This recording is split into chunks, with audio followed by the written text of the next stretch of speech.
Hay espacios que se sienten pesados sin que nada visible esté mal. Habitaciones donde el aire parece denso, donde las conversaciones se vuelven cortas, donde el silencio no descansa, sino presiona. Lugares donde las personas entran con esperanza y salen cansadas sin saber por qué. Durante años se nos enseñó que el ambiente cambia cuando cambian las circunstancias, que la atmósfera mejora cuando alguien se va, cuando algo se resuelve, cuando el problema desaparece. Pero Florence Scovel Shinn enseñaba algo profundamente distinto y radicalmente incómodo. El ambiente no responde a los eventos, responde a la vibración de la palabra dominante. Aquí está la paradoja.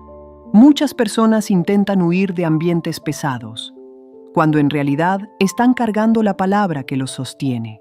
¿Qué pasaría si el lugar donde te sientes incómodo no estuviera mal, sino mal nombrado? ¿Qué pasaría si el aire que sientes denso no necesitara ventilación externa, sino alineación interna? Esta es la historia de una persona que intentó cambiar el ambiente con acciones, silencios y paciencia, hasta que comprendió que el aire no se limpia con espera, sino con una palabra pronunciada desde el lugar correcto. Escucha con atención, porque esta historia no trata de controlar espacios, trata de recordar que la palabra correcta transforma la atmósfera antes de que algo visible se mueva. Elena tenía 42 años y una sensibilidad particular para percibir los espacios. No era algo que pudiera explicar con facilidad, simplemente lo sentía. Al entrar a ciertos lugares, su cuerpo se relajaba. En otros, algo se cerraba de inmediato. El pecho, la respiración, incluso el tono de su voz. El problema era que ese otro lugar se había convertido en su entorno cotidiano.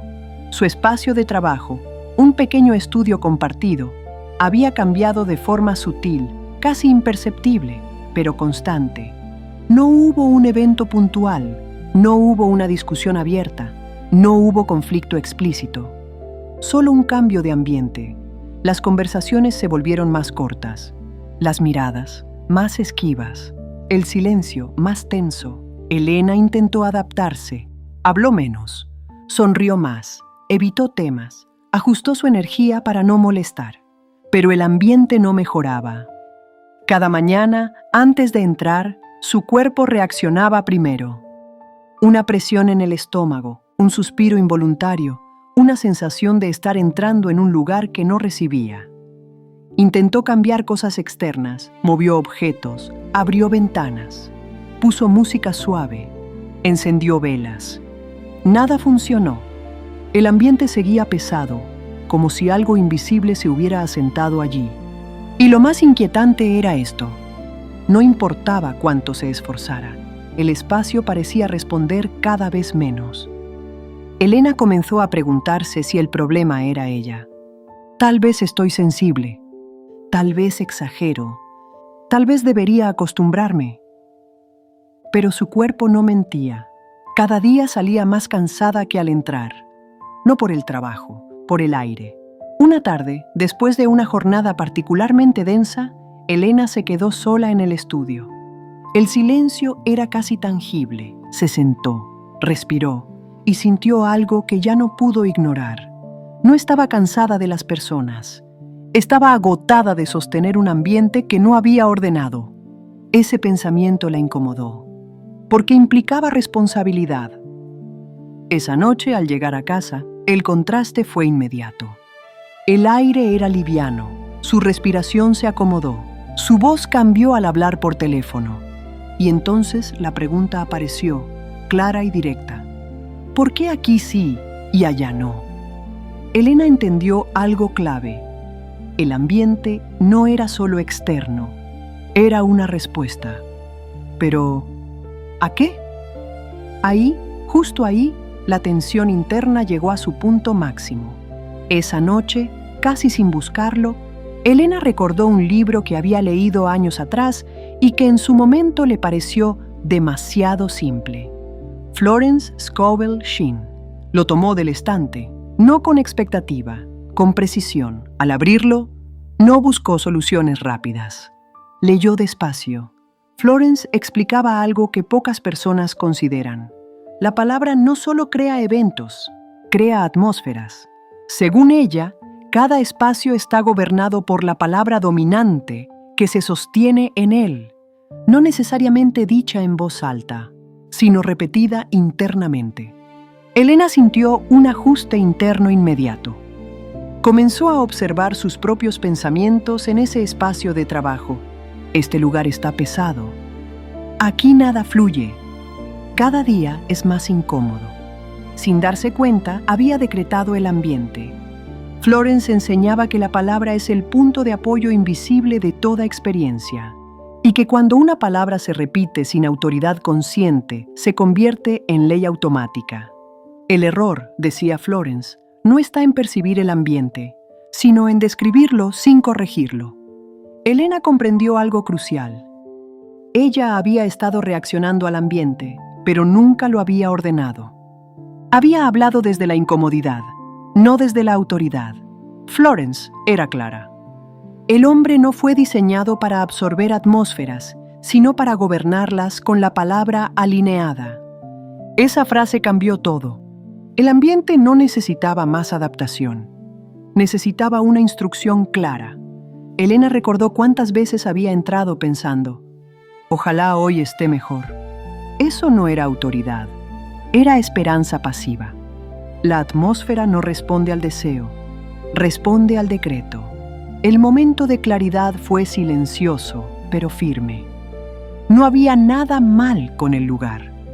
Había una palabra mal sostenida, y mientras esa palabra no cambiara, el ambiente obedecería lo mismo. La solución no estaba en irse, estaba en hablar desde otro lugar. Al día siguiente, Elena llegó más temprano. El estudio estaba vacío, silencioso, neutral. Se quedó de pie en el centro del espacio. No cerró los ojos, no dramatizó. Enderezó la espalda. Apoyó bien los pies en el suelo. Respiró profundo. Esperó a sentir el cuerpo presente y habló. No para desahogarse, no para quejarse, no para probar, habló para ordenar. Declaro que este espacio está bajo armonía perfecta. Pausa. Mi palabra establece paz, claridad y cooperación ahora. Pausa. Todo ambiente responde a la inteligencia divina en este lugar. No repitió el decreto, no levantó la voz, no buscó emoción. El aire cambió, no como una ráfaga, como un ajuste sutil, inmediato. El pecho se relajó. La respiración se volvió profunda. Florence tenía razón.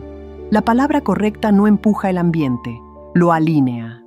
Los cambios no fueron teatrales, fueron precisos. Ese mismo día, las personas comenzaron a llegar con un tono distinto. Las conversaciones fluyeron sin esfuerzo. Las miradas se sostuvieron más tiempo. Elena no explicó nada, no corrigió a nadie. No hizo nada extra, simplemente mantuvo su postura interna. Al segundo día, alguien comentó, no sé por qué, pero hoy el lugar se siente diferente. Elena no respondió. Sonrió. La atmósfera ya había obedecido. En los días siguientes, decisiones que antes se evitaban comenzaron a tomarse con facilidad. Malentendidos se resolvieron sin tensión. El espacio recuperó ligereza, y lo más revelador fue esto. Elena dejó de sentir cansancio al entrar. El cuerpo ya no se defendía, porque no había nada de qué defenderse. Comprendió entonces algo esencial. El ambiente nunca fue el problema. La ausencia de decreto lo fue. Cuando la palabra correcta ocupa su lugar, el espacio se ordena sin resistencia. Si esta historia resonó contigo, detente un momento. Observa los espacios que frecuentas, no solo cómo se ven, sino cómo se sienten. Tal vez has estado intentando adaptarte a ambientes que nunca ordenaste. Tal vez has estado absorbiendo atmósferas que te corresponde gobernar. Florence Scovel Shinn enseñó que la palabra alineada transforma el aire antes de tocar los hechos. No necesitas huir de todos los lugares incómodos. Necesitas recuperar tu autoridad vocal. Tu palabra no es decoración sonora, es ley viva. Continúa este camino conmigo. porque la próxima enseñanza no cambiará tu entorno. Te recordará a quien habla cuando entras a él. Y cuando tu palabra se alinea, el ambiente responde.